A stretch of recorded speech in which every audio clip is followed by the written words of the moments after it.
Hey, ladies and gentlemen, it's Ebro in the morning, and Ebro, being the cornball that he he was very upset that the way this timing worked out, that he happens to be in Vail, Colorado right now. Is he seriously snowboarding? Yes. Is that for real? Yes. I thought you guys were kidding. No. He is legitimately just snowboarding all I weekend. honestly thought he lost a bet. And the consequence of losing the bet is that you guys are going to make up this whole story about how he's a snowboarder now in order to ruin his reputation. No, he's so out there. real. He's out there broing it up, snowboarding. But we're very excited to have Rachel Maddow back on the show. Hey, and what great timing it is, because we're so excited to talk to you through this terrible, crazy time we've been living through. We need someone to help us cope, help us understand what's happening. I'm not good as emotional support. I'll tell you that. No, you actually scare me more, to be honest, when I watch your show. I wind people up. I don't calm people down. Okay, so let's start with the obvious biggest news of this very moment, which is Jeff Sessions recusing himself in the Russia investigation. Let's simplify this for people. What are we suggesting ultimately? That Sessions was legitimately meeting with Russian operatives and talking Trump business and trying to help his campaign? Like, what, or is it just the fact that he had any meeting with Russia and lied about it is such a blatant violation that he has to recuse himself? You're totally on the important distinction here. There's two important things. There's the one big, scary, keep you up at night. Literally, it wakes me up in the middle of the night when I have when my dreamscape intrudes into this territory, and that is, what the hell were all these people doing talking to the Russian government while the Russian government was affecting our election? That's like the Manchurian Candidate, super scary national security stuff. So let's put that aside for a second. Okay. The other side of it is, why is it that all these people in the Trump campaign, it's Jeff Sessions, it's the national security advisor, now it's also his son-in-law, Jared. Like, why is it that all of these people met with Russians during the campaign and then forgot it? I mean, all of a sudden, all of a sudden. And Reince Priebus has come out, Sean Spicer's come out, Mike Pence has come out, and they all said categorically, no one from the campaign met with Russians. No one, not a single person. That's absurd. And it turns out they all did. And each day we get a new revelation of somebody who did, and they also forgot it. And they also have an explanation for why they forgot it. Well, that's weird. Like, if it's no big deal, why have you all been lying about it? Well, let's start here. When you're at home and you're thinking about the things that it could be, and I'm trying to pull up this great thing my cousin, who's brilliant, posted about how many names there were. Oh, here it is. The amount of Trump names that are suspiciously connected to Russia in total, which is a just crazed number. Okay, Trump people with suspicious connections to Russia, according to my cousin Jeremy, at Boston Jerry on Twitter. He actually has a big Twitter following, even though he's just a regular guy. But Flynn, Manafort, Cohen, Page, Stone, Sessions, Tillerson, Ross, Bannon, Gorka, Kushner, Ivanka. That's a lot of names. For somebody who says, I have nothing to do with Russia. Wow. Nothing whatsoever. While, again, the big picture here, the framing here that we can all be super confident in, it's not an allegation. 17 intelligence agencies say this is what happened. Russia intervened in our election to make Trump win. And let's be clear about that, in what way that means. Because some people, when they hear that, go, oh, are you saying they doctored the voting machines? Which, by the way, I believe that's possible, too. But what we are essentially talking about is more ironically, because you've heard this term from Trump, it's the fake news, the altering of news, creating these Facebook news stories that spread around everywhere. Is that what you think it mostly is? It's a few things. I mean, remember, in October, starting like the first week in October, every day, they started releasing thousands of emails that had been stolen from Hillary Clinton's campaign manager and from the DNC. And they released WikiLeaks released those every single day leading up to the election, creating a new flow of information every day that was this purloined information from the Democrats. Citing, and they're trying to, with the DNC documents, they're trying to make the Bernie-Hillary split be so epic that no Democrat could ever get elected because there's two sides of the party and they don't trust each other and they're fighting. And I mean, because of that, the Democratic Party chairwoman had to quit during the Democratic convention. Right. That's all because of what Russia did, was hacking those documents and releasing them in the way they did to try to destroy the Democratic Party. That was literally Russian government, Russian military intelligence hackers. Okay. So that's one. Then there's the propaganda stuff that they do, which is that they feed into through bots and trolls and all sorts of paid sources. They feed into the U.S. media bloodstream news stories that aren't real, that are designed to exculpate Trump when things look bad for Trump and to indict Clinton and make things look bad for Clinton. And it's one thing to do that like on a small scale, but when you do that on an industrial scale and you're talking tens of thousands of bots that are doing it, you can shift the media landscape. You can make all the truth seem muddy and you can make all the mud seem real. And that is what they did. And it's something that they've done in other countries. I mean, one of the things that we've learned since this happened is that if you look at Estonia, if you look at Finland, if you look at Sweden, actually in Finland they tried and the Finns kind of fought them off. But in all these other countries, they've done it. And the Russians have done this. The Russians have done it. And, you said this thing about hacking the vote totals. The Russians interfered in an election that happened in the Netherlands, a Dutch election last year. They're about to have a presidential election in a week and a half. They're so freaked out about what Russians did to their last little election that they have changed their voting and are all voting by hand on paper for their presidential election. Because the Russians have hacked them so hard and messed up their last referendum and got the outcome that they wanted in this referendum. They think it was a dress rehearsal to mess up their presidential vote counting, so they're all voting by hand. Okay, so let's go back to Rachel Maddow popping up in the middle of the night in her plush Manhattan apartment, grabbing water and thinking. Mineral water, of course, from my servant. Exactly. Servant. Now, what is the deep down Manchurian Candidate fear, the ultimate worst case scenario? Let's keep it like somewhat realistic, but like something that you think is possible, but you couldn't go on your show and say it because people would think you were nuts if you actually declared this is what it is. But because it's Hot 97, I can Exactly. get unreal. I mean, you can say whatever you want here. Yeah, no, this is just friends talking. And you're like, yo, you know what really freaks me out? Well, don't tell anybody that I said this. Okay, totally. I mean, the worst case scenario is that the Russian government is now controlling the U.S. presidency. And that's bad. That would be not awesome. Okay. It would be like if you're like a Red Sox fan and it's Red Sox and Yankees in the World Series and it turns out Hal Steinbrenner's running the Red Sox. Yeah. Right. It turns out that like actually the Red Sox GM has some big debt or did something super embarrassing and the Yankees know about it and they're like, it's all right, you stay there. You be in the World Series. You look like you're coaching, but we're actually going to line up your batting order. We're going to make your, we're going to have you dose your batters. We're going to, whatever it's going to be. Whatever it is. I mean, the worry is that Trump personally, or something in Trump world, has put him in a position where he has to do what Russia says, either because he owes them or because he's scared of them because they've got something on him. In which case, the U.S. government is being operated for the benefit of Vladimir Putin. And if that has happened, there's a number of things that happen whether or not Trump ultimately, gets exposed and this turns out to be a real thing and he gets thrown out of office. I mean, for decades, U.S. intelligence and Russian intelligence have been fighting each other, right? And like we've got spies in the Russian government and presumably they've got spies in our government and stuff. Right. Have all those names already been given to Putin? Right. Like if we've got Russian people who are in Russian government and Russian military who are secretly working for us, who are giving us information, who are spies working for us, have we already given Putin those guys' names? Because a lot of people named in that dossier, a lot of people who are randomly like part of intelligence units at the KGB, like people have been arrested, people have turned up dead, people like all sorts of people who might conceivably be American sources inside the Russian government have like fallen off buildings in the last couple of months. And we don't know that those people are American informants or anything, but they could No, be. not at all. They might. That's the thing. We don't know anything about this. Well, and when will we ever know? The other thing I worry about is how are we going to believe that this is ever truly investigated?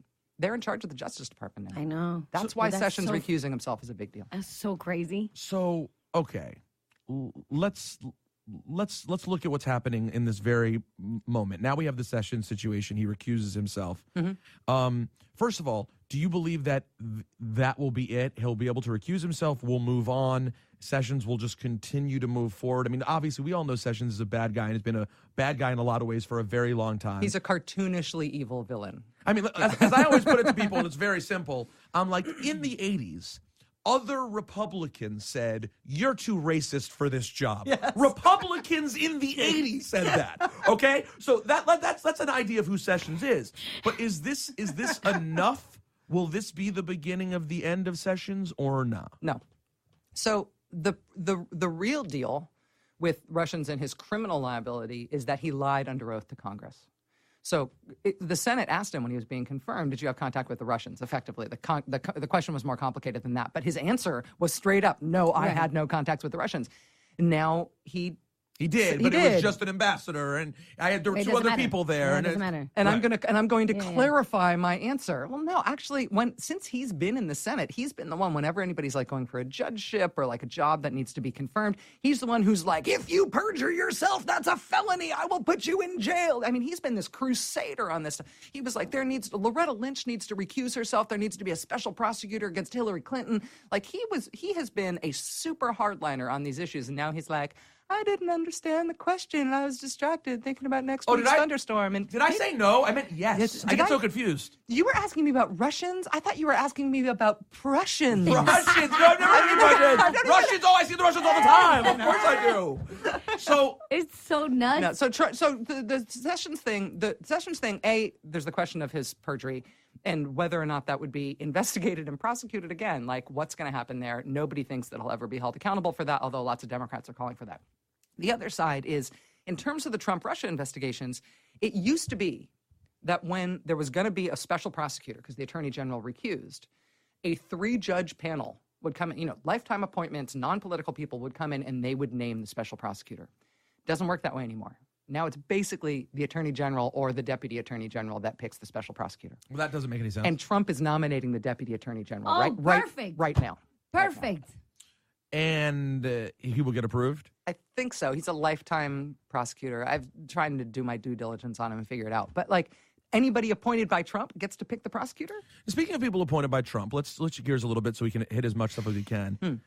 Did we luck out? Is Gorsuch not as bad as he could have been? Gorsuch is really, really, really, really, really right-wing. Okay. But that, by the way, these days, that's not necessarily the worst case scenario. Oh, not a foreign agent. Yeah, Awesome. Yes. Not legitimately evil, just really conservative. Not an anti-civil rights hero for Doesn't decades. hate America, like the principles of America. But that is literally a key thing to understand. When it comes to Trump's people, a lot of them, my line for them is not how right-wing they are. It's do they respect literally what the foundation of this country is. So in the case of Gorsuch, is that the case? Is he someone who could be okay, just super right-wing, which, by the way, is still scary for a lot of issues which are very important? I think he is a super right-wing normal judge. But super right-wing, he's definitely, he's replacing Scalia. He's, in Scalia territory. Okay. But that said, part of the knock on Gorsuch is that he's one of these people who seems like he decided he wanted to be on the Supreme Court when he was 7. And so since he's 7, he's never made a political comment ever. Right. He's one of these guys. He's always been. And so in those cases, and that's sort of the mode of justices that we get left and right, where you don't necessarily know what they're going to be like until they get in there, because they've never, ever spoken freely in their life in the hopes that they would someday get named to the court. Do you ever have any fear doing the work that you're doing right now? It doesn't work. The cough button doesn't work. No. I just coughed super loud because I was hitting the button. That's You a really lot of believed that sorry. cough button was going to work. I leaned into the microphone Doesn't and work. coughed. By the way, it's so nice that you thought Hot 97 had a working Yeah, cough button. we have buttons that say cough that you're supposed to push. Next time you do it, point to me and I'll turn your mic off. Okay. That's the only way I So can do it. It's almost like it's a thing that makes other people cough. I'm going to make Laura cough.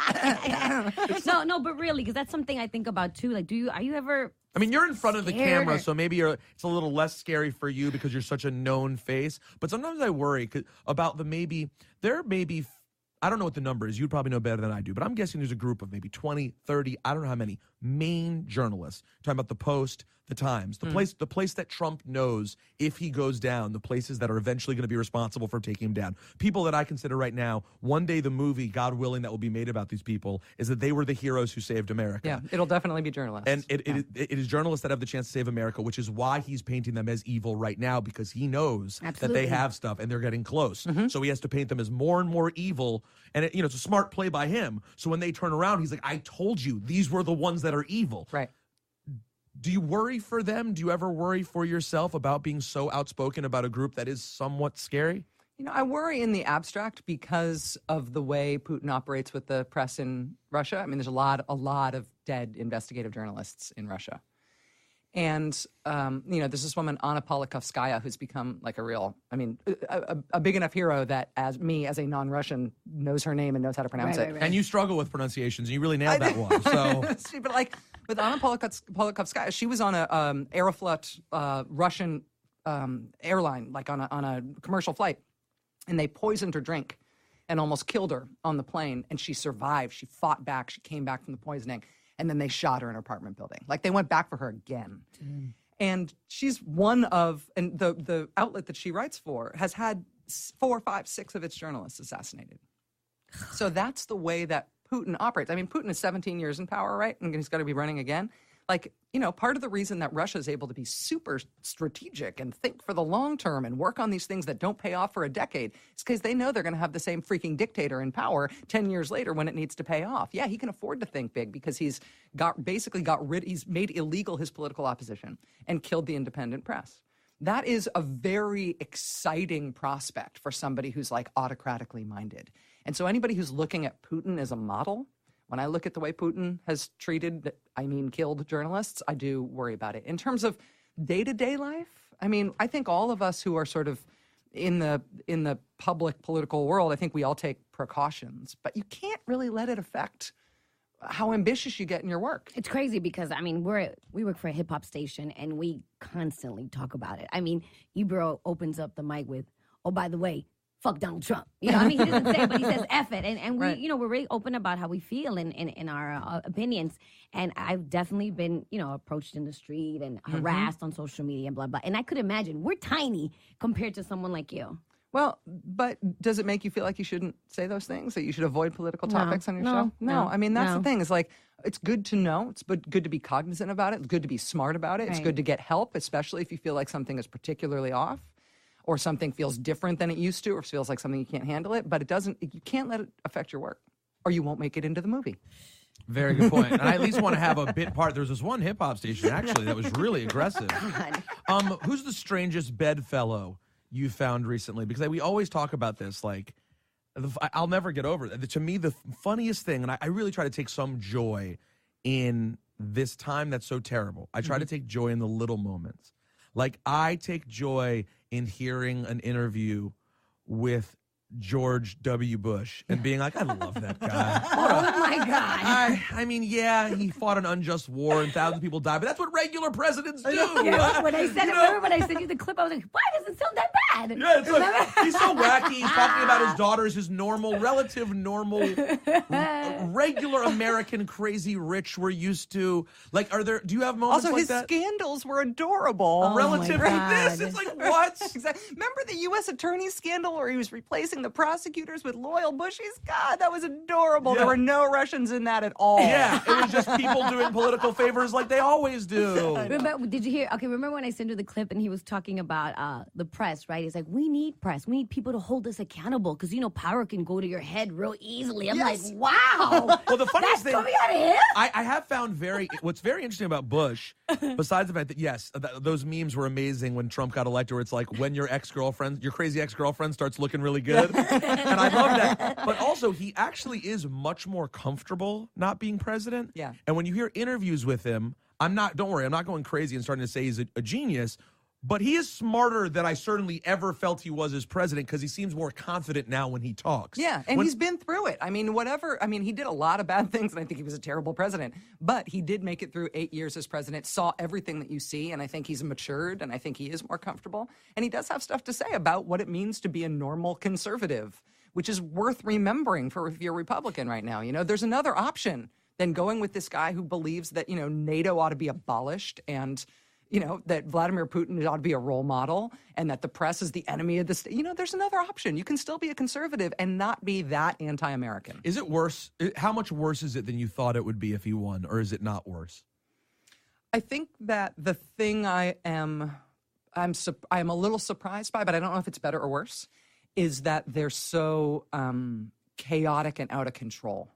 Like, they really haven't been. I sort of, when I thought about the prospect of them winning and I thought about Bannon being in there as the senior counselor and all this stuff, I sort of thought they'd be kind of rolling stuff out, kind of Death Star style, you know, like boom, boom, boom. But organized, at least. Organized, and they would know what they were going to do. And they tried to make it appear that that's how they were, with all those executive orders that they lined up. And then we all started reading the executive orders, and we're like, wait a minute, this is like a bubblegum wrapper. Like, this does nothing. Like, this whole thing about, you know, we put the executive order in to start building the wall. What that actually was they told the Department of Homeland Security, see if you guys have any extra cash around that you're not using. Right and if we now, find yeah. any extra cash, remember, Mexico's going to pay for the wall. No. Meanwhile, you have the Mexican president basically saying, fuck you. Exactly. We're not paying for shit. We are not doing that. So that whole thing, build the wall, was see if you can find some money. So the wall is estimated to cost like $20 billion. Which, by the way, just for the record, in terms of buying walls, it's not bad. I think it's a decent price for a big wall. Especially a beautiful wall. I mean, it's a gorgeous wall. They say that the money that they found to do it, which is how they're going to build the wall, is $20 million. $20 million instead of $20 billion. So 1,000. Is that 1,000? So, like, that's it. That's all they have planned. And the guy who's the head of the Appropriations Committee, which is the committee that gives you money for stuff in Congress, has already said, I'm not giving him any money for that wall. Dude. So Mexico's not paying for the wall. Congress is not paying for the wall. They have found 1/1,000th of the money they need for the wall, and that's the whole plan for the wall. It's so ridiculous. So that chaos and incoherence and like laugh out loud idiocy, I didn't expect. Is that good in a president? Is it maybe that's good in an evil president? Like, oh, you're evil, but you are bad at being evil. That's better at being good at being evil. Are you any less scared and frantic than you were the first few weeks? Because I felt the first few weeks were frantic to the point of like, he's literally going to start a war tomorrow. And I still, don't get me wrong, I'm still obscenely concerned. But I feel a little less frantic only because I've seen, and I told a lot of my frantic family members and friends, have a little bit of faith in this system that has been created, and that we do, as messed up as America is in a lot of ways, we do have a checks and balances system that should work and effectively not allow him to do. He's going to get some stuff done that's bad, like the pipeline. That stuff's bad. He's able to actually the impact deportation stuff is freaking terrible. Yeah, I want you to break down where we stand right now with the travel ban. Okay, the travel ban. Well, the two things: the deportation thing and the travel ban. Yeah. Are kind of, let me actually. You mind if I talk about the deportation thing for a second? Please, yeah. So there was this guy named Tom Ricks, who's a defense expert who wrote really good books on the Iraq War. He just wrote a piece in the New York Times this past weekend that I felt like was one of those things where it's like you kind of see shooting stars. You're like, oh, that makes sense. He was like, remember what happened at Abu Ghraib? Like, George W. Bush started this, torture prisoners, torture terrorists, torture suspects program. And they set up Abu Ghraib, and remember they said, we're going to take the gloves off. We're going to take the shackles off and let our people do what they need to do. And we ended up with this freaking torture regimen, and it was a nightmare, and it took a decade to unravel it. And there's, it's just been horrible. A horrible thing. What they're doing right now with the deportations is saying that exact same thing to Border Patrol. They're saying to ICE and to saying to Border Patrol, take the gloves off, take the shackles off, do whatever you want, follow your instincts, deport whoever you feel like. And they want to hire 10,000 more people, so that'll be brand new people on the job. And they want detention facilities for tens, if not hundreds, thousands more people. But the way they're doing it is not by being like an orderly system. They're just literally telling Border Patrol, do whatever you want, go for it. Yeah, so it's not a policy; it's a phone call. The policy is like, go for it. That's the policy. Right, just people telling people. And when you have a policy like that, when it is like, just cut loose, whatever you felt like restrained you in your job before doesn't restrain you anymore. Follow your nose. That's when you get really abusive, evil stuff really fast. So when you hear of them jumping into a house and plucking a mother at 5 a.m. from her children. And pulling a woman with a brain tumor out of a hospital where she is for treatment. When we heard about that, remember the hospital stuff? It was giving me nightmares. Well, it's a nightmare. It is a nightmare. And real quick, and that's a situation where checks and balances can't help because, like you said, this isn't policy. This is just word of mouth almost. This is the administration. Yeah, this is the administration saying two things. In their executive order, they're saying, do whatever you want. Your priority now is to pick up whoever you feel like it. You feel free. And then the public statements is criminals are violent and terrible people who are raping and killing Americans. Right? They've set up an office of immigrant crime. Right? They've set up an office in Homeland Security to highlight for Americans crimes committed by immigrants. So there's this public campaign to make immigrants into demons and violent threats to America. And the policy side of it is you guys go do what you want. Can anything be done to work against this? Well, Congress, can they do anything? Public pressure would matter. Congress can make a stink about it, but they've got a lot of anybody who's in an immigrant community, right, which is all of New York listening to this, you've known forever that this is kind of a lawless area. It's really hard to get a lawyer. It's really hard to get due process, really hard to get out if you get locked up, really hard to get back into the country if you've been sent out of the country, even if they sent you out of the country wrong. It's always been an area in our policy where people are mistreated. And now it's just on steroids. So how does that work in sanctuary cities? Well, they're saying that we're going to, punish sanctuary cities and undo them and everything. It's interesting. The Catholic Church just a couple days ago put out it's so interesting to see the politics of the Catholic Church. They put out a directive to priests and to Catholic school principals saying, we want to remind you that you do not let anybody into your property. That means your church, your Catholic school, your Catholic university without a warrant. And so if ICE shows up, Border Patrol shows up, and they say they want to come in and take people who you've giving sanctuary to, only with a warrant do you let them in, Mr. Priest. Right? So that, they're setting up for a real moral confrontation. Wow, which is incredible because ultimately, as people who seem to not understand in this country, it's one of the things that has baffled me about the Republican Party in general, is that at the heart of Christianity and Catholicism is the exact opposite of what all this is. Yeah. And frankly, you can have a problem with America's connection to religion, but ultimately a lot of the good morals of what America has come from Christian principles like that. Yeah. And like churches having a role like that, or synagogues or mosques having a role like that. So you're right, it's going to create an incredible conundrum because they're going to be saying no, we're going to demand we go into churches. And you're going to be pushing priests out of the way, old priests out of the way, right. So you can drag people out. It's an unbelievable scenario. And it's and on the travel ban, on the Muslim ban, the groups who you saw stand up and say, "Are you kidding? You're telling refugees who have been cleared to come into this country because they are fleeing persecution with their families, with their grandparents, and with their infants. You're telling them no, you can't come in because we've decided you're a threat based on where you're from." The groups that stood up for that were lawyers and people who are anti-Trump protesters, but also Jews from all over the country. Jewish people were like, wait a minute, you turned us away as refugees from the Nazis. Literally, the U.S. government may have we think we did a great job in World War II, and our military did, but it took us a long time to get there. And in the meantime, there were boats full of Jewish refugees fleeing the Nazis that got turned away at U.S. ports and sent back, and those people died. And we're not going to do that again. We're just not going to do that again. And so you've got religious traditions where it doesn't matter if you're liberal or conservative. You've got religious traditions that are deep in this country that are on a head-on collision course with the way they're treating the people who have the least rights and are the most vulnerable. Yet somehow many, many religious people were convinced, and for whatever reason, to vote for Trump. Mm-hmm. For a man whose ideals don't appear to have anything to do with that. A man who, by all accounts, wasn't actually religious at any point. I mean, listen, practically every president is full of it when it comes to how religious they are. Right. Even the presidents I've liked the most. George W. Bush was supposedly super pious. He did not go to church as president. Exactly. So, and I rarely buy it with any of them, but in this case, it's the most unbelievable.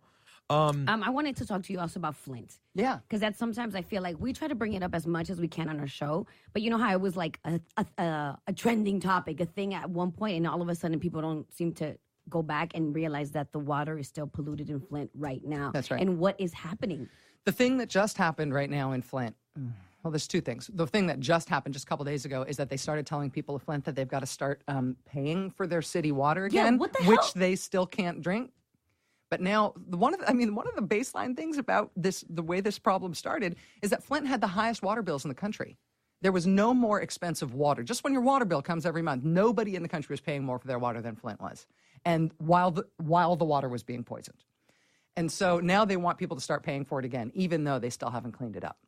So that's the one thing. The other thing that's going on is that, the lead poisoning concern for everybody who is exposed, particularly kids for exposed, there's no antidote to lead poisoning. The other concern is that there's something called Legionnaire's disease. Yeah. Mm-hmm. Which is sort of looks like flu, but it's not the flu, and it can kill you. And there was a spike in Legionnaire's disease around the time this happened, and they thought that it might have resulted in somewhere like between 8, 9, 10, 11, 12 deaths.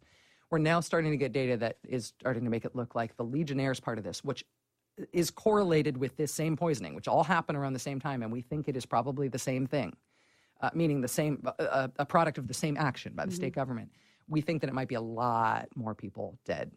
And the reason that these numbers are now emerging is because they were originally put down as deaths attributed to flu. But Legionnaire's disease looks like flu. But and now we're starting to realize that it was Legionnaire's disease. And if it was Legionnaire's disease, it likely was caused by the state. And by the way, there are other places, including right here in Newark, in Jersey, where there are water problems that are very similar to Flint. Yeah. The difference with Flint is that it was their water was fine. And they did it. And they did it. Yeah. They rushed this stupid policy change that was all about saving money. We think it was about saving money and not a corruption thing, but who knows? We'll get to the bottom of it someday. They made a decision that turned their perfectly good water into poison. And it wasn't a locally made decision. It was made by the state. They took away Flint's local democracy. The state said, no, you're poor. Your budget is out of whack. We no longer recognize your elected officials. We're going to make your decisions for you. And then it was the state that came in and made this decision to poison that water. So the fact that the state still hasn't fixed it. Yeah, and just a reminder to people, and I say this just for the sake of us understanding what things are like generally. And this is a problem that happened, obviously, under President Obama. Mm-hmm. This is something that there are a lot of stories like this that we have enough things to deal with just because of the Trump administration. But it's important that we recognize that a lot of these problems, these are just problems of the poor in America and have been, regardless of administration. In Michigan, I mean, respectfully, though, in Michigan, this was a problem because Michigan has this radical law, which is called the Emergency Management You told Law. us about this last time. It's insane. They come in and they say, you know what, poor community, mostly black communities in Michigan, we believe the government declares you can no longer have local democracy. We don't care who you vote for locally. Your little city council, your mayor, that's cute. They can stay there in office, but we're taking away their decision-making power. The governor is taking over. It's emergent. It's like governing as a business. That's where this comes from. And they have somebody come in as a dictator with no responsibility to local people. Nobody votes for him. Nobody can vote him out. And they make these decisions. And you know what? That's how you get a decision like this in Michigan. And that's why it's not like other lead poisoning around the country, actually. It's not like other places that have bad infrastructure or pipes that need replacing. How could that be allowed to, how could that happen? How can the feds not step in and be like, this is not something that can happen in a state? What's interesting is that in Michigan, the people of Michigan, there was a referendum on this on the ballot. Do you want to keep this emergency manager law? People voted no, let's get rid of it. And the Republicans in the state legislature came in right after that vote, and they rewrote it. They recreated the emergency management law. They put in a new one that was even stronger that couldn't be repealed by referendum.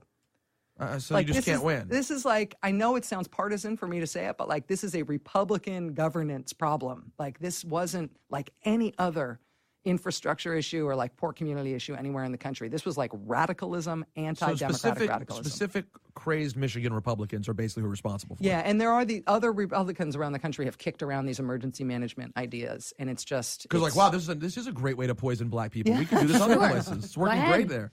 So this week, President Trump gives his speech to Congress, and we got on the air that morning, and Ebro and I, neither of us had really seen it, but we both saw each other in the morning. We said we read enough, and I listened to 5 minutes of it, and I did what all people do these days. I think if you don't have time and it's not your job to watch every word. I was out that night. I would have watched if I was home, but I wasn't. So I came home, checked the headlines, and said, let's see how awful this was. And when I read the Post, Washington Post that is, and Times, I went, oh, well, he obviously buttoned it up tonight and did a fine job. Did what he had to do. So I get to work in the morning, and I basically say, listen, my approach today is going to be, I don't believe anything that he promised, of course, and he said some things that were just outright outrageous like they always are. But as far as Donald Trump goes, he was as buttoned up and presidential as he's capable of being. So I don't feel the need. I'm not going to sit here and try to make it sound like it was horrible last night, because it wasn't. Right. And frankly, I find it ineffective to the other arguments I make the other 90% of the time if I act as if it was the worst speech ever, when it was fine. Right. It was what you'd expect from a Republican president. I mean, obviously, if you gave me 10 minutes in that prompter, I could have delivered the same speech, but whatever. And then I get a couple of texts from people, and they're like, did you see Van Jones? And I'm like, no, but from my lunatic friends who I got them from, I figured maybe he said the same thing I did, and they're just angry about it. And I was like, oh, maybe I'd agree with him. Then I watched his clip, and I thought, well, wow, Van Jones really went above and beyond here. I mean, he's saying it was the night he became president. It was one of the greatest, most interesting political moments I've ever seen, referring to him talking to the widow of the Navy SEAL, which, by the way, I mean, it was a nice moment that that poor woman. It's not unlike things we've seen happen in many other speeches similar with other presidents. Yeah. And frankly, the only time he went off the script, he said something completely inappropriate, which was overlooked, when he said, if your husband's looking down right now, he's proud he just broke a record. No, Mr. President, American heroes don't die so they can look down from heaven and get credit for the standing ovation they asked for. That's not why they do those things. Right. It's because they're heroes. You're the one who wants ovations, not them. In fact, I could tell he loved getting the ovation. It was almost as if he was getting the ovation. Right. And not you. Yeah. So that said, what was Van Jones thinking going that over the top? I don't want to create intermedia beef, but yes, I do. But what was he thinking? I don't know. I mean, commenting on a speech in real time is hard. And I don't know, Van, and I didn't see it. We were doing our own coverage. But, like, it's, what happens usually, and they've actually made it a little harder in this administration. What happens usually is that, they finished the speech, and you get it a few minutes before the president delivers it. And so you can read it for its content. And then once you've read it, knowing what the policy stuff is and what the controversial things are going to be, then you listen for it to see how it's received, to see if there's any interesting ad-libs, see if there's any interesting response. And by the end of it, you sort of cooked up something good to say. In this case, we didn't get anything. Oh, they didn't send you anything? No, we didn't get anything at all. Shocking. So we're all experiencing it live in the moment. And what was your natural live reaction to it? It's funny that you say that he was buttoned up. You used that phrase a couple times. He literally was buttoned up. This was one of the weird things during the inauguration. He's never buttoned his coat. Very good point. He was wearing a totally different suit. Remember and the tie? I said a better tie. Normal length. Without the huge, wide, in 1983 Wall Street tie. And I mean the movie Wall Street. Like, that's what he normally does. He actually had a semi-respectable tie, and you're right, he actually was buttoned up. Buttoned his jacket. He never buttons his jacket. That's part of his thing, is he got this tie that goes down to his knees, and he keeps his jacket open, and it's like he looks like a flag from a distance. But in this case, he was dressed like a normal president, and he gave sort of a normal-sounding speech, and I think it was well received. Relative, of course. People are expecting him to bite the head off a bat, and he doesn't bite the head off a bat, and he gives a speech that a president might give, and although it has some crazy Trump policy in it, it's like the most moderate-sounding version of Trump. Okay, good. It's just not that newsworthy a speech because of it. It's like, oh, look, something terrible didn't happen. Yes. Something terrible, shocking, and new didn't happen. And then the next day, his attorney general admits, oh, yeah, I did meet with Russians. I know that. And by the way, that was exactly why I said, let's not jump all over the speech. Just hang out for 24 hours. You'll have something real to jump all over. Exactly. And that's what we get. That's now, do you think the media is, and obviously you're part of that media, and you did a report this week, which we're going to ask you about, which was amazing, about the connections between Trump and Russia. But is the media specifically in the era post the dossier, where it seemed like we have a smoking gun, and obviously the whole media knew about this dossier, and it was eventually one specific website that decides we're going to just go with it. I believed at the time, based on nothing except my own brute intelligence, that a lot of the stuff in the dossier was probably true, but it wasn't substantiated. So as a result, this huge thing which we had in the holster was kind of wasted. It just kind of flew out there and went away for a while. And I thought, well, that stinks, because now if real stuff comes back from it, which is happening, people aren't going to care as much. And they don't. Right. So I think in the era after that time, it seems as if the media, instead of trying to throw the big haymaker every time, is just one step at a time being like, here's this. It's totally backed up on every level. Is that what you think the media is doing right now? It's funny. Like, NBC had a story this week that was about, and one of the really serious parts about the sort of State of the Union speech was the discussion about that Yemen raid, right? So there's this incredibly emotional moment with the widow of the Navy SEAL who was killed in that raid, and Trump makes this inappropriate comment about how happy he'd be about his ovation, blah, blah, blah. The deep and super ugly part of that, whether or not you have any strong feelings about the human nature of what he did to that widow, is that the same day Trump was asked about that Yemen raid and was like, basically like, yeah, that was an Obama thing. Like, oh, the one where the Navy SEAL died and 4 other Navy SEAls were injured and we had to blow up a $75 million plane and lots of kids and women from Yemen were all killed. That wasn't me. That wasn't me. That was the generals. It wasn't me. I'm not responsible for that. Okay. And then he's trying to say, and he says in his speech, and by the way, it was a hugely successful raid. Everyone's saying it's successful. Mattis just told me how successful it was. And then he quotes Jim Mattis and says it's super successful. So NBC had this story this week that was, you know what, that Yemen raid, it was obviously a human tragedy on lots of different levels. It also produced no significant intelligence. So whatever it was for, they did not get it. It was a human failure, and it was a tragedy, but it was also a mission failure. They did not get anything. And so NBC floated that story.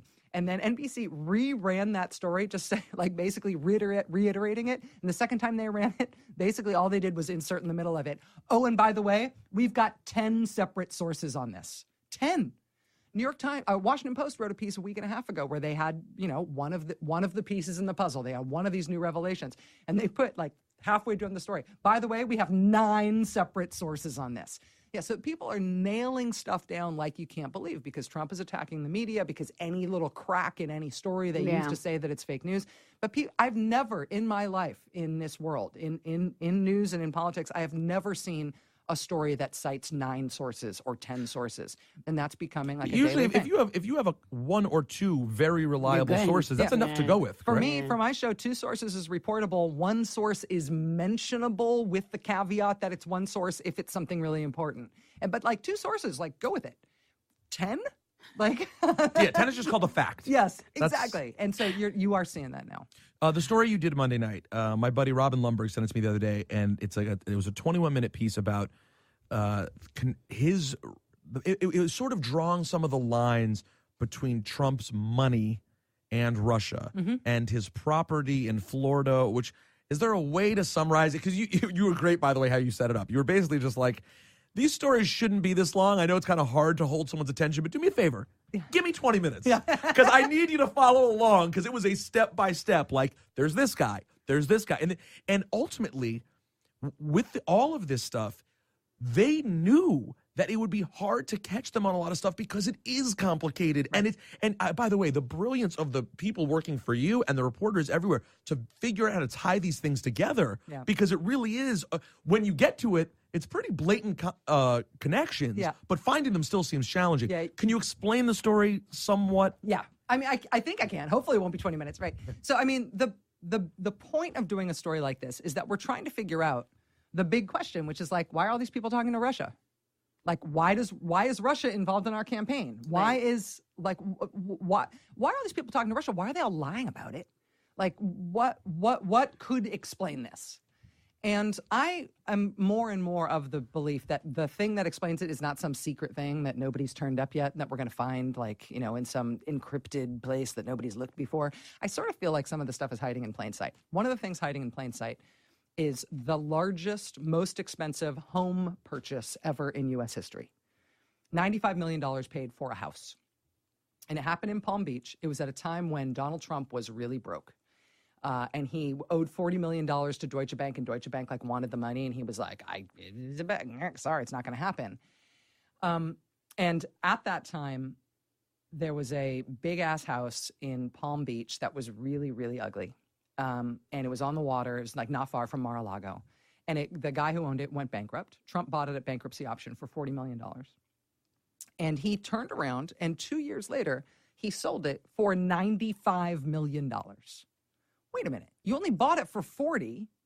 Like, nothing changed. Florida hasn't gotten that great. Right. No. I love Florida. It hasn't got that great. At that point, housing prices in Florida in general went down by 5%. Got it. Over the same period. Over the same period of time. But in 2 years, he goes from 40 million to almost 100 million. What happened there?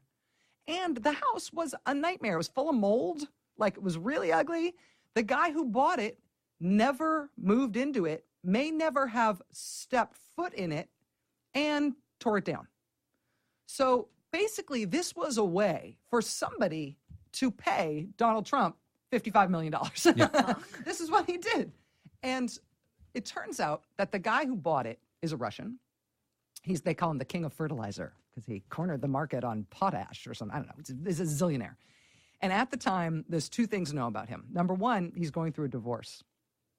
Going through divorce in Russia, that is the most expensive divorce in modern history. Yes. At one point, his wife gets awarded $4.5 billion as and you said it went through like how many different courts? 6 different courts in all these different countries and stuff. A Swiss court orders the settlement of $4.5 billion. And so part of the way that she says he reacted to this divorce proceeding. Coming up on $4.5 billion in divorce, by the way, can you imagine your friends, like her Russian friends, like, yes, girl, you got $4.5 billion, boo. So what she says, he is basically trying to get rid of all his money, to lock up all his money in overseas trusts and stuff, so she can't get access to it, right? Right. And so he buys a $150 million Greek island, the island where Jackie O and Aristotle Onassis got married. And he buys this. He buys the most expensive apartment in New York City for his daughter. For his daughter, yes. $88 million apartment on Central Park. So he's buying all of this stuff everywhere, and including that, he spends $100 million, $95 million on this Donald Trump house. But he's trying to move as much of his money off his balance sheet as possible. He's not trying to get a good price. Yeah, he's just out. In fact, the opposite. He's looking for a bad price so he can spend the money. Exactly. Right. So that's one thing to know about him. This is the last piece. The other thing to know about him is that he is one of the largest shareholders in this shady bank that's in Cyprus, where lots of Russian oligarchs hold their money. And one of the vice chairmen of that bank is a Putin guy who's very close to Putin. One of the largest shareholders is this guy who gave Trump all the money. The chairman of the bank is the chairman of Deutsche Bank, who Trump owes all that money to. Remember, he doesn't want to pay his $40 million. Deutsche Bank at this point got, for this time in history, got a fine of over $600 million from the Justice Department for laundering Russian oligarchs' money. Right, so even though Russia saw the same thing and only fined them $5,000. Yes, exactly. Russia was like, "Oh, you're laundering Putin's relatives' money. We charge you $5,000 and demand you pay it." That's great. So the last piece of it is that there's one American involved in that bank with that triangle of people: the Putin guy, the Deutsche Bank guy, and the fertilizer guy who's giving all this money to Donald Trump. There's one other person in that bank, the vice chairman of that bank, the single largest shareholder in that bank, was just confirmed as Commerce Secretary on Monday. Wilbur Ross, Trump's longtime friend. So the implication of that, you can connect all those dots however you want. The implication of that story is that, you know why Trump owes Russia? You know why Trump is so deferential to Russia? You know why he's doing whatever they say? Because they have given him tens of millions of dollars whenever he needed it, particularly when he was at risk of going bankrupt. And it was all organized by his friends, who he's now brought into the administration, and Putin was in on it, and all of his oligarch friends were in on it. But they gave him, it's money. They gave him money when he needed money.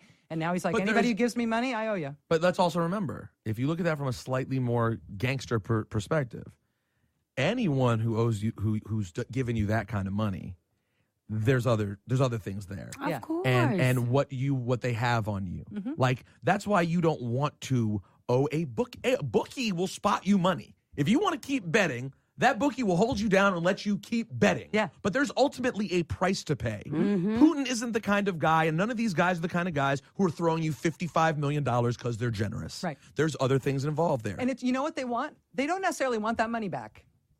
What they want is they want to own you, control you, direct you for the rest of your career. Yeah, like you just bought a really powerful billionaire who, if you handle him correctly and put the right people around him and spend the right money, he might just be able to become president of the United States. And one of the weird things about Russia and Trump, which was my other segment that night, is that there's a lot of people who ended up in Trump's orbit, including this guy, Paul Manafort, who ended up running his campaign for a long time, who make no sense as a choice for an American politician. Like, why would you pick Paul Manafort?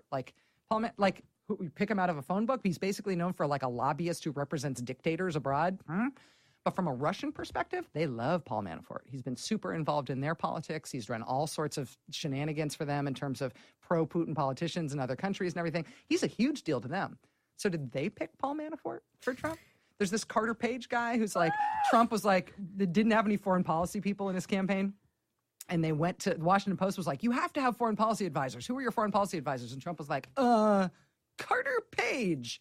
Nobody in America has ever heard of Carter Page. Turns out he lives in Moscow. He's an American guy, lives in Moscow, is involved in all of this Russian oil and gas, Putin stuff or whatever. And he says, yeah, that's my foreign policy advisor. Rex Tillerson, Secretary of State, CEO of Exxon. Trump and Rex Tillerson had never met each other before the election. But Tillerson, the American who is closest personal friends with Vladimir Putin, who has received an Order of Friendship Medal, the highest civilian award they give to non-Russians in Russia. Putin pinned it on him himself. Trump had never met Rex Tillerson before the election. And then he ends up Secretary of State. Who decided he was going to be Secretary of State? From the Russian perspective, Rex Tillerson is their best friend. I mean, that's so Secretary of State of all positions. Yeah. To be best friends with, wow. I mean, I've watched enough House of Cards to just know that's not okay. I know. So you just made my stomach hurt. I'm sorry. There's a lot. So you're, again, not calming us down whatsoever. Last thing, I'll let you get out of here. The DNC gets together the other day.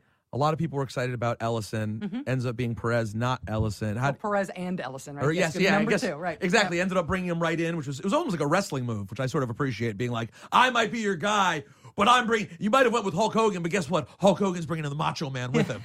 Or if Hillary had picked Bernie to be a running mate. Well, don't get me started.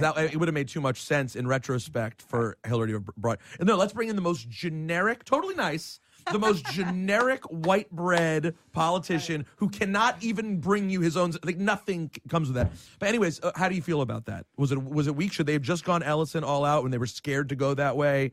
How do you feel about it? The fact that Ellison said, you know what, I'd be happy to be deputy chair. Let's work together. I tried to book Tom Perez on the night of the State of the Union to talk to him, and he was like, I won't be on your air without Keith Ellison. We do everything together now.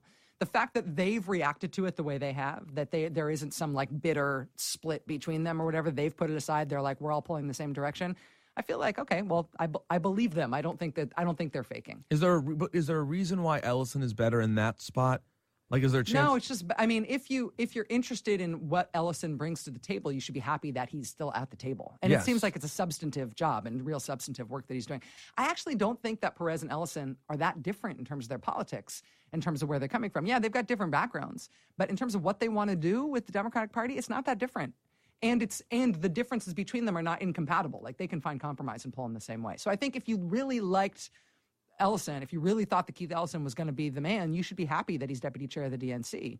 And, hold him to it. If Perez starts doing stuff that you feel like is too mainstream or, corporate or whatever it is that you're worried about with Tom Perez, I don't expect that from him, but hold him to it. I mean, the Democratic Party has to listen to their people now because they got nothing else. Did you peep when they tweeted when Perez tweeted Donald Trump after he congratulated him when he was like, "We're going to be your worst nightmare"? Did you see that tweet? Yes. Yeah, I like that. I like that. Me too. Yeah. That's I appreciate it. Who's the last one? Who's the Republican who has made you throw up in your mouth the most? And by that I mean, of all the people that go, well, if Paul Ryan does this, and if this one will just, and all of them just fold, and no one ever steps up. I mean, with the exception of, McCain, like who you kind of got to expect it from. Again, the strange bedfellows, like people who, he's been pretty regularly sticking it to Trump when he can. Yeah, here's the thing, though, about McCain. Well, give me the side that I'm missing, because I end up kind of falling for it. The McCain thing, what McCain and Lindsey Graham is good about this, Marco Rubio can sometimes be a little good about this, is they're really good at getting headlines and getting press coverage that makes it appear that they are being courageous. And then when it comes down to actually doing something, pulling the trigger to do something that will change the course of what's about to happen, they never do. None of them have. So Marco Rubio comes out when Rex Tillerson is up for Secretary of State. He comes out with all of these snarky, Twitter-ready statements, and he was like, "A friend of Vladimir is not what we're looking for at the Secretary." And he votes for him. He votes for him. And same thing with McCain. McCain is like, we're going to get to the bottom of this Trump and Russia stuff. You watch me. Mind my words. And what was he demanding at the time? He was demanding that there be an independent select committee looking into this. And not just the Republicans investigating it, but an independent 9/11 style commission. And then Mitch McConnell came to him, top Senate Republican, and was like, John, we don't want that. And then McCain was like, okay, so I'm no longer asking for that, but I want you to know that I'm really principled on this matter. So all he does is get people to be like, oh, that's nice, look what he said. But he never actually does it. John stopping. McCain didn't vote against any of he cast one vote against one Trump nominee. It was Mick Mulvaney for budget director, and he was the only vote against it. It had no consequence. That's the only actual thing he's done, and it had no consequence whatsoever. Rachel, we are so thankful that we get to see you every once in a while and talk about this stuff. I feel like I'm your little dark cloud. No, dark cloud. You're a shining ray of light. You come, you break it down, you make our stomachs hurt, yes. and we want more. Yes. We want you to come back for more. In a few months, we'll bother you again and do it again. I'll bring you some Pepto when I come. All right, every single night on MSNBC. Thank you, Rachel. Thanks, you guys. Love you guys. Thank you, Rachel.